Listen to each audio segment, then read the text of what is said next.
جس عورت کے نہاتے وقت بال ٹوٹتے ہوں اس کو اپنی غذا میں پروٹین شامل کرنی چاہیے۔ چہرے پر بڑھاپا نظر آنے لگے تو زیتون کا تیل استعمال کرو۔ حمل کی وجہ سے کمزوری محسوس ہو تو چھوٹی الائچی اور گڑ دودھ میں ڈال کر پی لیں۔ ہفتے میں ایک مرتبہ پانی میں ہلدی ڈال کر پیو، پیٹ صاف رہے گا۔ اگر آپ اپنے بدن کی ہمیشہ تندرستی رکھنا چاہتے ہیں تو ناشتے میں ایک انڈا ضرور کھائیں۔ کھجور دودھ میں پکا کر کھانے سے قوت باہ میں اضافہ ہوتا ہے۔ پٹھوں کے درد اور کھچاؤ کے لیے 1 چمچ بادام کا تیل تھوڑا سا گرم کر کے متاثر جگہ پر مالش کر لیں، آرام آ جائے گا۔ اگر پیٹ خراب ہو جائے تو لہسن کو جلا کر چبا لیں، افاقہ ہوگا۔ نزلہ زکام سے جان چھڑانی ہے تو بھنے ہوئے چنے 1 مٹھی روزانہ کھاؤ۔ نیم گرم پانی میں شہد ملا کر پینے سے پھیپھڑوں کی بیماریاں نہیں لگیں گی۔ پالک کینسر میں بیماری سے بچاتی ہے۔ جو لوگ وزن میں کمی کرنا چاہتے ہیں وہ پالک کا استعمال لازمی کیا کریں۔ اگر رات کو نیند نہ آ رہی ہو تو منہ میں چھوٹی الائچی رکھ لینے سے سکون کی نیند آئے گی۔ نہار منہ مٹکے والے پانی میں نمک ڈال کر پینے سے پورا دن معدہ توانا رہتا ہے اور آدھے سر کا درد بھی نہیں ہوگا۔ سبزی کو زیادہ دیر تک محفوظ رکھنے کے لیے سبزی میں ادرک کے چھوٹے ٹکڑے کاٹ کر رکھ دیں تو سبزی کبھی خراب نہیں ہوگی۔ ہری مرچ کی چٹنی کھانے سے جھریاں ختم ہو جاتی ہیں۔ بدن میں کمزوری ہو جائے تو خالی پیٹ 3 کھجوریں دودھ میں ابال کر کھا لیں۔ نزلہ زکام سے جان چھڑانی ہے تو بھنے ہوئے چنے 1 مٹھی روزانہ کھاؤ۔ نیم گرم پانی میں شہد ملا کر پینے سے پھیپھڑوں کی بیماریاں نہیں لگیں گی۔ سونف والا دودھ نیم گرم پینے سے پرانی سے پرانی قبض دور ہو جاتی ہے۔ چائے پینے کے بعد ٹھنڈا پانی پینے سے دانت کالے پڑ جائیں گے۔ تلوں کے تیل میں کریلے پکا کر کھانے سے شوگر کا مرض کنٹرول ہو جائے گا۔ بھیڑ کا دودھ سوجائیں، اس سے چربی کم ہوتی ہے۔ گرمیوں کے دنوں میں اگر بہت زیادہ پیاس لگتی ہے تو اسباغول کو پانی میں بھگو کر پی لیں۔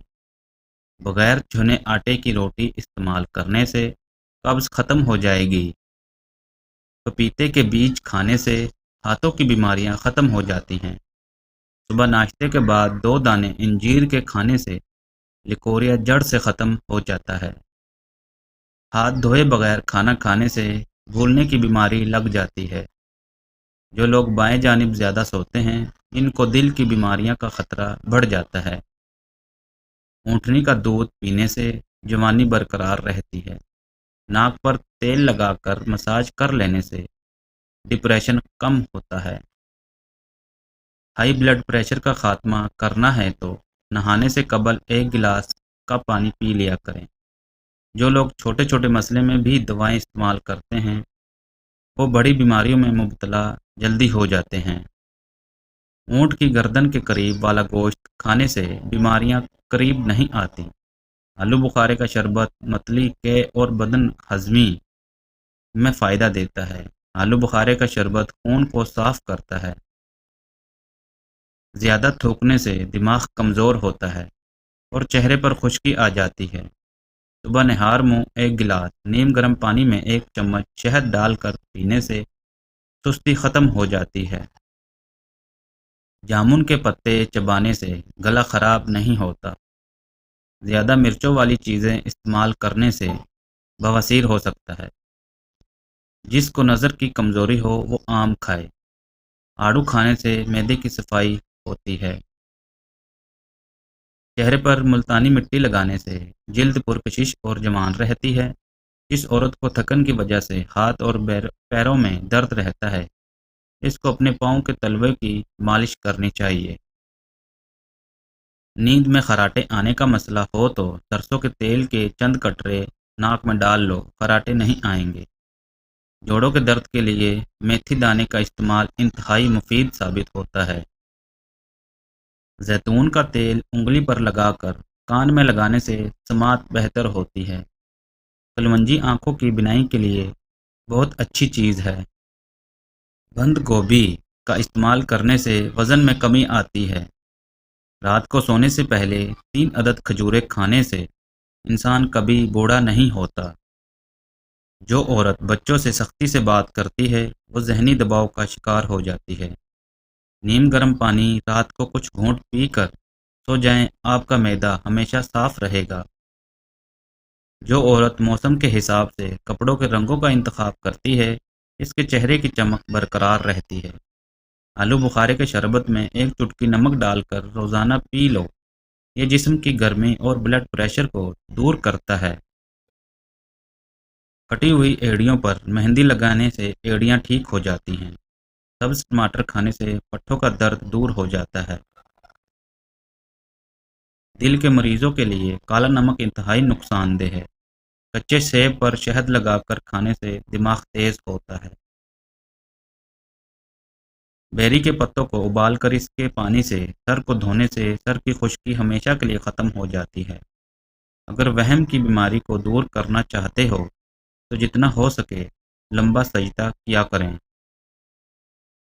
جن لوگوں پر موٹاپا آ جائے انہیں دہی کے اندر دار چینی ملا کر کھلا دیں، اس سے وزن چند دنوں میں کم ہو جائے گا۔ جس میں آئرن کی کمی ہو تو میتھی دانوں کا استعمال کریں، اس سے جسم میں آئرن کی کمی دور ہو جاتی ہے۔ کچی روٹی کھانے سے بیماریاں لگتی ہیں۔ سونے سے قبل سرما لگا کر سونے سے دور کی نظر تیز ہو جاتی ہے۔ ننگے پاؤں چلنے والے انسان کے پاؤں کے تلوے سخت ہو جاتے ہیں۔ سرسوں کے تیل میں بکری کا دودھ شامل کر کے بال بہت جلدی لمبے اور گھنے ہو جاتے ہیں۔ تکیے کے بغیر سونے سے کمر مضبوط رہتی ہے۔ نیم کا رس پینے سے پھوڑے نہیں نکلتے۔ ناشتے کے بعد سب چائے کا ایک کپ آپ کے وزن کو کم کرتا ہے۔ تیز پتی کی چائے ہاضمے کو درست اور تیزابیت کو ختم کرتی ہے۔ پیدل سفر کرنا دل کو مضبوط کرتا ہے۔ دودھ سوڈا ہڈیوں کو کمزور کر دیتا ہے۔ لیموں جگر کو صاف کرنے میں بہت مفید چیز ہے۔ جن افراد کو ہاضمے کی شکایت رہتی ہو ان کے لیے بینگن کا سالن زبردست ہے۔ مہمان کے آگے تھوڑا کھانا رکھنے بے مروتی ہے اور حد سے زیادہ رکھنا تکبر ہے۔ کھجور سے نظام ہاضمہ بہتر ہوتا ہے اور بواسیر سے نجات ملتی ہے۔ جو بندہ کھیرا زیادہ کھاتا ہے اس کو کبھی سانس کی بیماری نہیں ہوتی۔ کدو کھاؤ، یہ سبزی دماغ کو قوت دیتی ہے۔ سونف کا پانی پینے سے دماغ کو سکون ملتا ہے اور موٹاپے کو کم کرتا ہے۔ اگر ممکن ہو تو سفر کی ابتدا جمعرات کو کریں۔ جمعرات کو سفر کی ابتدا کرنا سنت ہے۔ چاروں مغز کا تیل سر پر لگانے سے دماغ تیز ہوگا اور نیند پرسکون آئے گی۔ باسی روٹی کھانے سے کوئی بھی بیماری جلدی قریب نہیں آئے گی۔ گندڑیاں چوسنے سے دانت مضبوط ہوتے ہیں۔ زیور کے ڈبے میں ایک چاک رکھ دو، زیور کا رنگ کبھی کالا نہیں ہوگا۔ جن افراد کو بلغم کی بیماری ہو ان کے لیے بینگن کا سالن زبردست ہے۔ پلاسٹک کے برتن میں گرم کھانا کھانے سے کینسر کی بیماری ہونے کا خطرہ ہوتا ہے۔ 3 منٹ پیدل چہل قدمی کرنے سے بلڈ پریشر میں کمی ہوتی ہے۔ سونف کا پانی خون کو صاف اور جگر کے ورم وغیرہ کے لیے بہت مفید ہوتا ہے۔ چیکو کا ملک شیک نظر کے لیے بہت مفید ہے، جسم کو توانا رکھتا ہے۔ داغ دھبوں کی صورت میں اخروٹ کو پیس کر پانی میں ملا کر پیسٹ بنا لیں اور داغ پر اس کا لیپ کریں، چہرہ صاف ہو جائے گا۔ اخروٹ کا تیل استعمال کرنے سے جوڑوں کے درد میں کمی واقع ہو جاتی ہے۔ جن مریضوں کا معدہ کمزور ہو انہیں چاہیے کہ صبح ناشتے میں ایک پاؤ جامن کھائیں۔ ایک ہفتے کے لیے روزانہ انجیر پانی میں بھگو کر صبح خالی پیٹ کھائیں، اس سے جسم میں نیا خون بنتا ہے اور طاقت آتی ہے۔